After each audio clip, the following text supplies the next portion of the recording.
Hello, and welcome back to the channel. In this video, I'm creating a new Stardew Valley diorama piece, except this time we're doing spring. For those of you who watched the previous video, I mentioned that I was making a super farm of Stardew Valley pieces, eventually creating each season and having them seamlessly incorporated with each other to create crafting quest farms. I'll also spend a small brief amount of time going into where I've been, why I've been gone, and reveal some really exciting news about where I'm going in my life and how that is going to affect this channel. Let's get into it. I increased the height of spring and fall in the back to make a better viewing experience for summer and winter. I'll be putting a shed in the back left as well as some crops in the back right. For several months, we had some really stressful and personal stuff going on in our lives. Once that cleared up though, I was able to set my sights on creating an art school portfolio.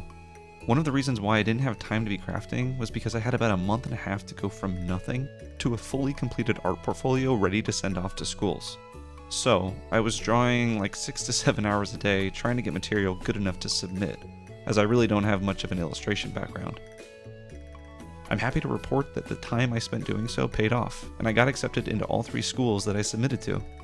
After a lot of consideration, I decided that Laguna College of Art and Design would be the best place for me for the next 4 years. Plus, the degree I submitted for and will be pursuing, entertainment design, kind of fuses the stuff I do on Crafting Quest with the skills I'll be learning as an illustrator. The absolute best part of all of this is I won't be going into debt going to art school due to my GI Bill. It's a really exciting time for me, but what this means for the channel, I don't know. I still want to be making crafting videos, dioramas, playable terrain, etc. But I also want to combine the skills I'm learning as an artist at school with the channel. Does that mean this is going to become solely a drawing channel? No, not at all. There's already a lot of those, and I don't think I have much to give, at least not right now, to that side of YouTube content. It does mean that I may incorporate more concept design stuff in the beginning of videos before the crafting begins, or start a whole new world building series that has both design elements and diorama building elements. A big inspiration for me is Gamey Builds, who is a multidisciplinary artist and combines these mediums in his original world of Aegis.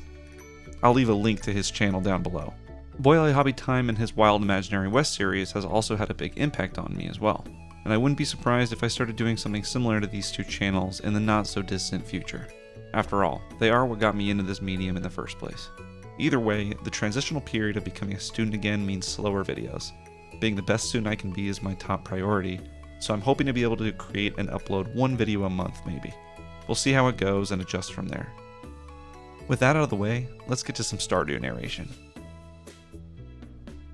If you have the time and the patience, using PVA glue and pins is always stronger, more durable, and cleaner than hot glue.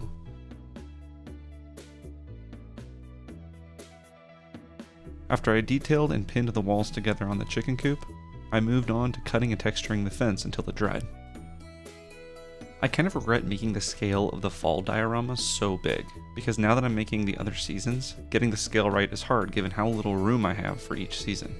For example, the fence posts that border the fall diorama are rather large, while the fence post for the chicken coop is very small.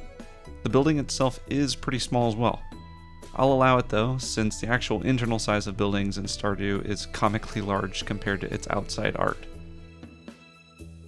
I came back the next day to learn that sometime in the night, the Stardew gods gifted me a rare roofer chicken, not to be confused with a rooster. The wiki says it's similar to a void chicken, but instead of laying eggs, it lays shingles.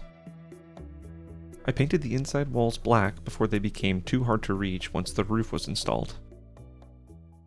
After that, I shaped the shingles using a sculpting tool, then hot glued them to the roof once I had a sufficient amount with convincing imprints.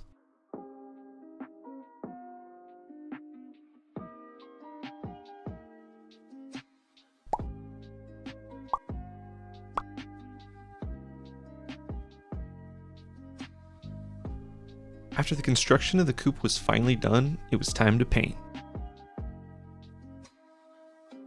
I like the green color of the traditional palette, and I think it complements springtime well.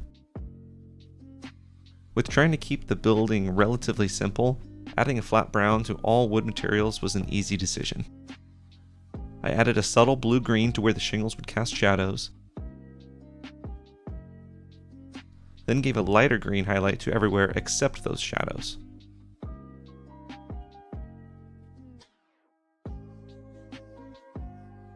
I made the roof red because I thought it would complement the next door fall diorama nicely. After taking a hot wire to make the stairs that would eventually lead down to summer, I made a modeling paste for the whole base. This probably wasn't the most necessary in hindsight. The sand, grass, and soil pretty much hide any flatness the piece would have had. After placing the chicken run down on the still drying paste, it gave me an idea of where the soil will be. I mixed dark brown paint and sand to make the 3x3 section of soil. I took the same tool from before and textured the visible part of where the wall terrain is.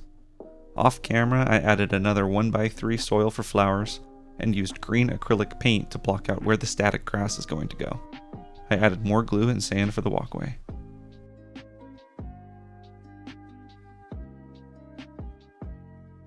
I used Woodland Scenic's static tack where I wanted grass, then used my applicator.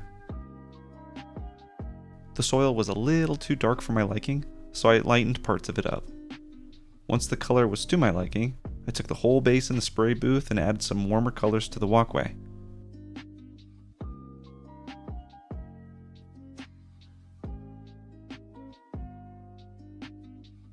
After gluing the coop in place, I cut Excelsior packing material up into little pieces with a pair of scissors, and then using various thicknesses of watered down glue, pressed it into place.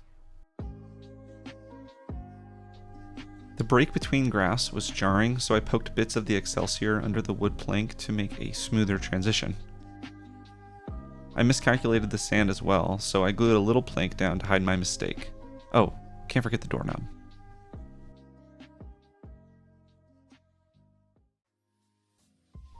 I ran some green Sculpey through my pasta maker and started adhering it to 1.5-inch cuts of wire.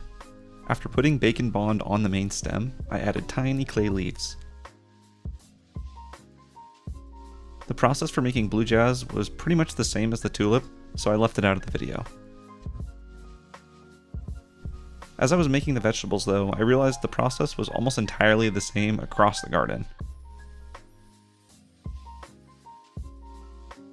I used 2-inch cuts of wire for the bean sprout trellis frames, brown clay for the trellis themselves, then snaked coils of green downward along a bead of bacon bond.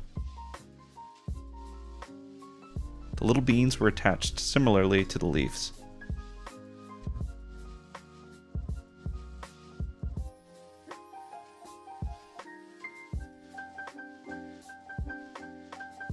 The cauliflower ended up being rather large, but oh well.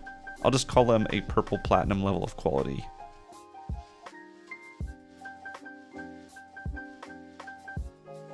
Finally, I started giving everything several coats of acrylic paint. I highlighted the tops of the blue jazz, then blended those two colors together. The green beans got a different color to make them pop from the rest of the greenery. I applied a thin coat of resin onto all the areas of the garden to make them look watered, inserted the veggies and flowers, and finally cured the resin. Once I was done with that, my quest was complete. Here are the final shots of my new spring Stardew farm.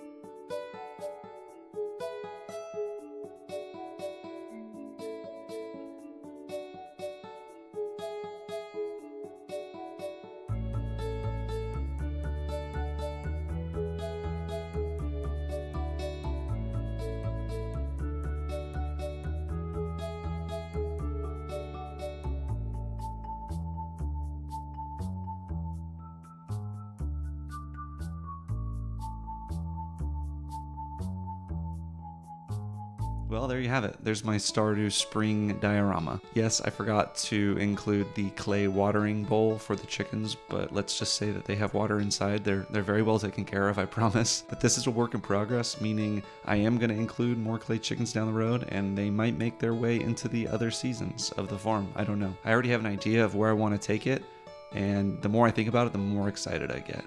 If you've enjoyed this video or you want to follow me along in the Crafting Quest Farms development, feel free to subscribe so you can stay tuned with what I'm doing. Liking is really helpful, and maybe commenting below what your favorite part of the spring season is in Stardew Valley. With that being said, I really appreciate you making it this far in the video, and I'll see you next time.